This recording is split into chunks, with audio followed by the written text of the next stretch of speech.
김성환의 행간 시사평론가 김성환 씨 나오셨습니다. 어서 오십시오. 네, 안녕하세요. 예, 그러니까 안희정이 두렵다. 솔직하게. 네. 문재인 후보가 호남에서 1등했으면 좋겠다. 이런 얘기가 지금 나왔어요. 민주당 반응이 어떨지 굉장히 궁금해지는데 알겠습니다. 하여튼 저희가 인터뷰 좀 준비해 보도록 하고 행간에서 뭐 가지고 오셨어요? 전두환 전 대통령의 부인 이순자 여사의 회고록. 당신은 외롭지 않다가 이게 엄청난 논란을 일으키고 있습니다. 떠들썩합니다. 이순자 씨의 회고록. 네, 남편이 전두환 전 대통령을 지칭하는 듯한 제목에 720페이지의 엄청난 분량의 책인데 네. 마치 위인전을 보는 느낌입니다. 그래요? 역사를 거꾸로 세우기 하고 있다 이런 논란이 일고 있는데요. 이순자 회고록 출간, 이 뉴스의 행간을 좀 살펴볼까 합니다. 5.18에 대한 이 인식부터가 상당한 논란이더라고요. 네, 맞아요. 이 회고록의 가치가 있다면 예. 딱 이거 하나인 것 같습니다.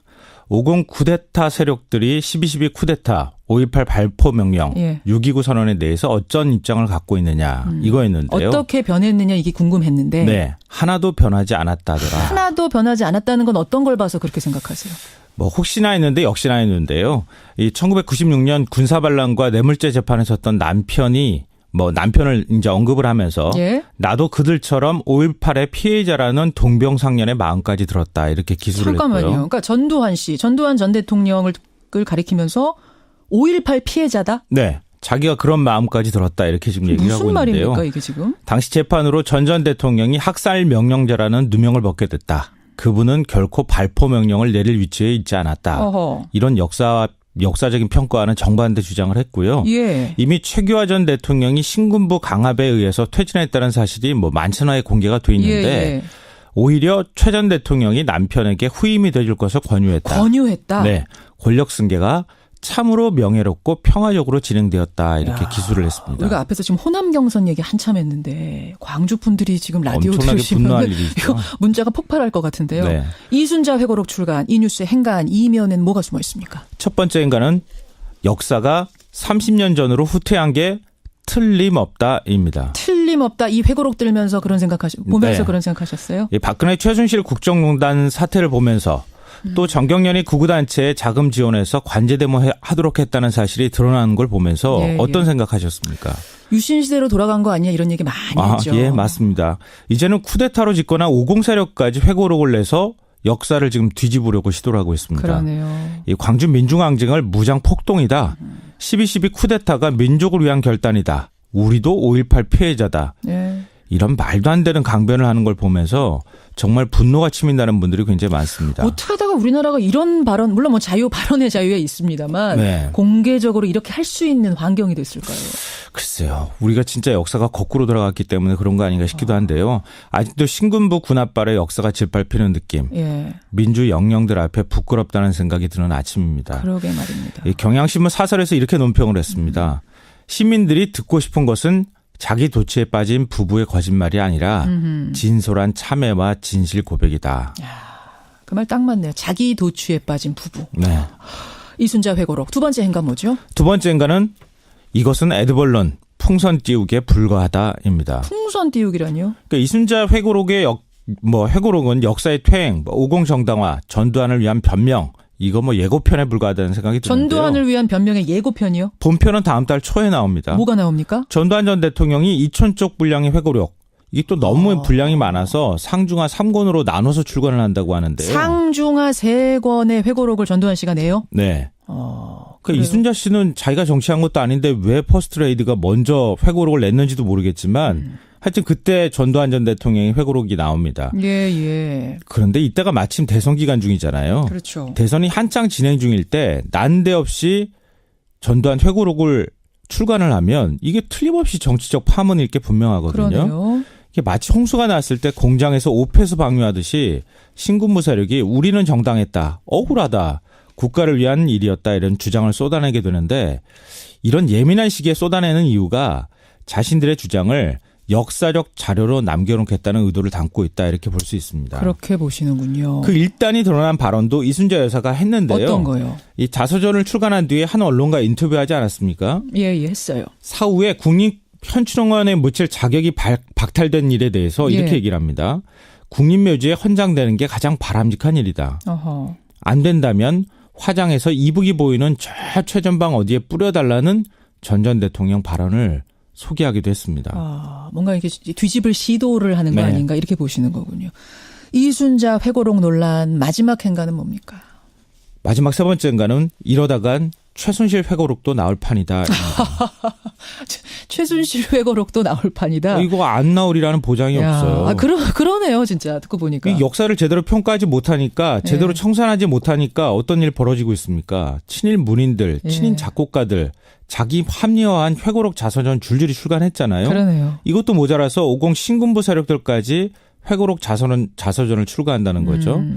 이 참회를 하기는커녕 역사 세우기, 거꾸로 세우기를 시도하고 있는데요. 역사 거꾸로 세우기. 네. 100번 양보해서 자기들의 행위로 희생자가 나오지 않았으면 또 모르겠는데 희생자들이 지금도 두 눈 시퍼렇게 뜨고 있잖아요. 물론이죠. 그러니까 희생자들이 지금 무덤에서 벌떡 일어날 일입니다. 아니 희생자들이 지금도 두 눈을 시퍼렇게 뜨고 있다는 말씀도 맞지만 그 상황에서 본인이 지금 희생자라고 얘기하고 있는 피해자라고 얘기하고 있는 게 더 기가 막혀요.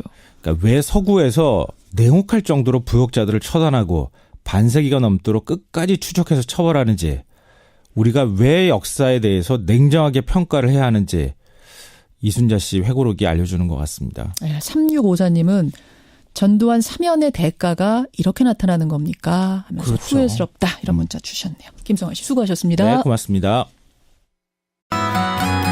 김성환의 행간 시사평론가 김성환 씨 나오셨습니다. 어서 오십시오. 네, 안녕하세요. 예, 그러니까 안희정이 두렵다. 솔직하게. 네. 문재인 후보가 호남에서 1등 했으면 좋겠다. 이런 얘기가 지금 나왔어요.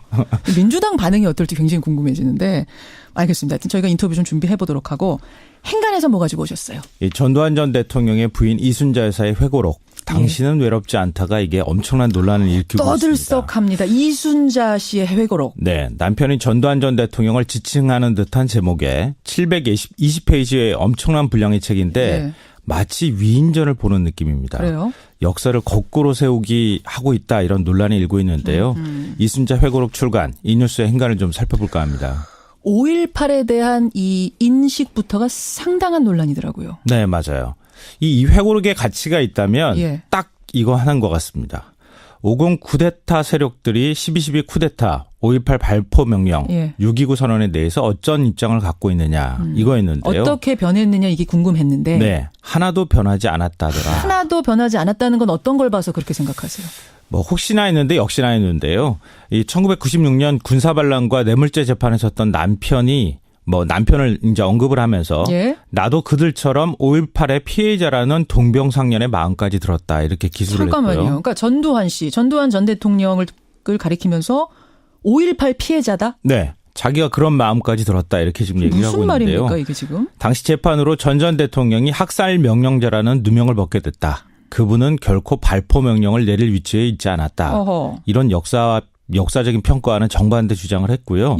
이미 최규하 전 대통령이 신군부 강압에 의해서 퇴진했다는 사실이 만천하에 공개가 돼 있는데 오히려 최 전 대통령이 남편에게 후임이 돼줄 것을 권유했다. 네, 권력 승계가 참으로 명예롭고 평화적으로 진행되었다 이렇게 기술을 했습니다. 우리가 앞에서 지금 호남 경선 얘기 한참 했는데 광주 분들이 지금 라디오 들으시면 이거 문자가 폭발할 것 같은데요. 네. 이순자 회고록 출간, 이 뉴스의 행간 이면엔 뭐가 숨어 있습니까? 첫 번째 행간은 역사가 30년 전으로 후퇴한 게 틀림없다입니다. 틀림없다. 이 회고록 들면서 그런 보면서 그런 생각하셨어요? 박근혜 최순실 국정농단 사태를 보면서 또 정경련이 구구단체에 자금 지원해서 관제대모 하도록 했다는 사실이 드러나는 걸 보면서 어떤 생각하셨습니까?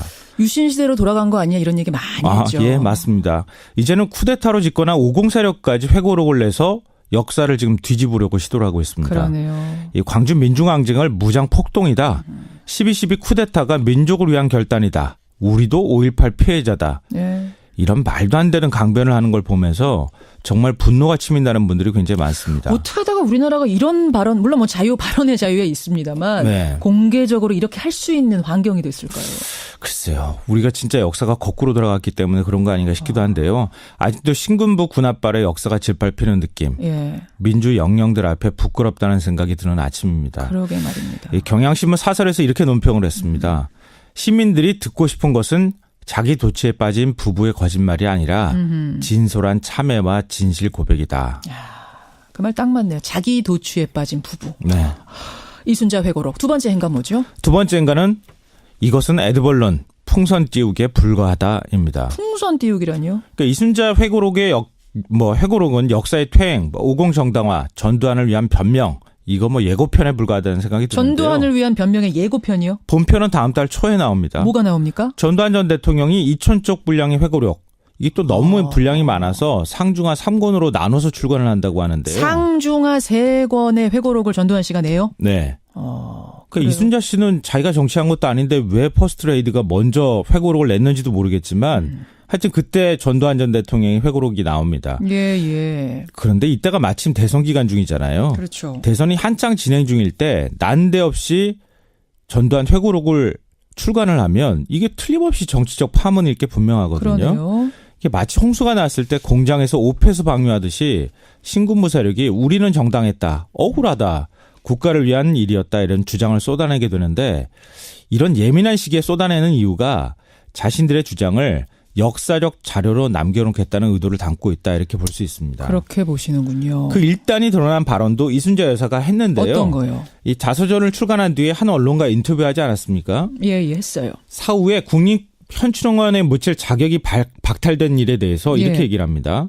국립묘지에 헌장되는 게 가장 바람직한 일이다. 어허. 안 된다면 화장해서 이북이 보이는 저 최전방 어디에 뿌려달라는 전 대통령 발언을 소개하기도 했습니다. 뭔가 이렇게 뒤집을 시도를 하는 거 아닌가 이렇게 보시는 거군요. 이순자 회고록 논란 마지막 행간은 뭡니까?